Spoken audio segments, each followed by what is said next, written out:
حضرت علی رضی اللہ تعالی عنہ نے فرمایا، منافقوں کی ایک پہچان یہ ہے کہ وہ اپنے لیے تو راستہ بنا لیتے ہیں اور دوسروں کے لیے پریشانیاں پیدا کر دیتے ہیں۔ منافق شیطان کا گروہ ہیں اور آگ کا شعلہ ہیں۔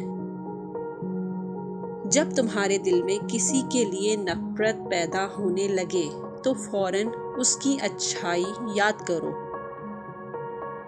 3 چیزیں ایمان کو تباہ کر دیتی ہیں: امیروں کی محفل، عورتوں کی صحبت، جاہلوں سے بحث۔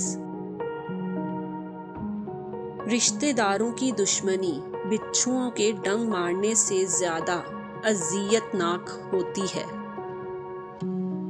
کبھی نہ گرنا کمال نہیں بلکہ گر کر سنبھل جانا کمال ہے۔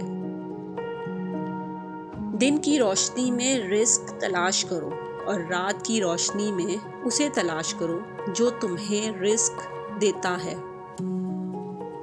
کسی کے خلوص اور پیار کو اس کی بے وقوفی مت سمجھو۔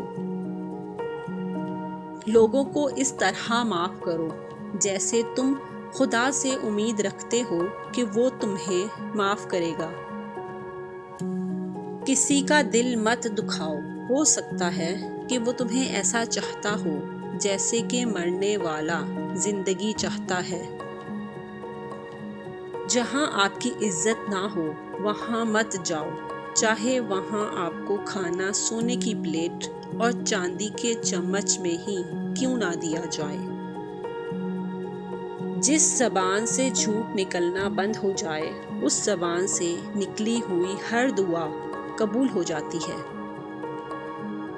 مصائب اور تکالیف کے گھونٹ صبر سے پی جانے چاہیے، کیونکہ کوئی ایسا گھونٹ میں نے نہیں دیکھا جو انجام کار میں ان سے زیادہ میٹھا اور آخر کار ان سے زیادہ لذیذ ہو۔ منافقت سے بہتر ہے کہ تم کافر مر جاؤ، کیونکہ جہنم میں کافر کا درجہ منافق سے بہتر ہے۔